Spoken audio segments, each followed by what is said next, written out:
Health authorities are taking no more chances of the smallpox spreading. Police are sent to padlock every business suspected of being contaminated with the disease. I think the public has to know this is one of the worst-case scenarios in terms of an infectious disease outbreak, in that their cooperation is sought. If there are people who are non-compliant, there are definitely laws and public health powers that can quarantine people in mandatory settings. It's potential you could track people, put bracelets on their arms, have police and other setups to ensure quarantine is undertaken.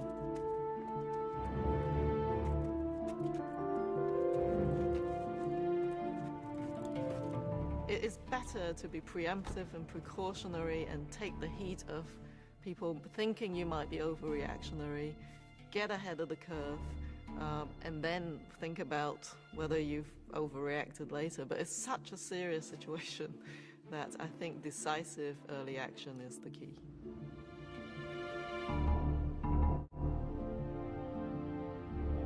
Police checkpoints are set up on all the bridges, and everyone leaving the city is required to show proof of vaccination.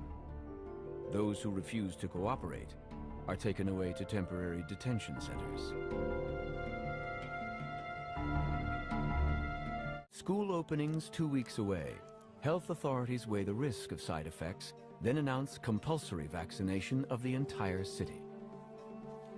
Students without vaccination certificates will be turned away at the door. A strict quarantine order goes into effect. Those who refuse vaccination and quarantine will be detained. Tonight, confirmation of the first known death due to the smallpox vaccine. At the beginning of September comes the first death due to the side effects of the vaccine. Most of the frightened population comply. Some refuse to be vaccinated. Dans la majorité des campagnes de vaccination, on commence par, je dirais, surestimer les risques inhérents à la maladie, surestimer l'efficacité du vaccin et donc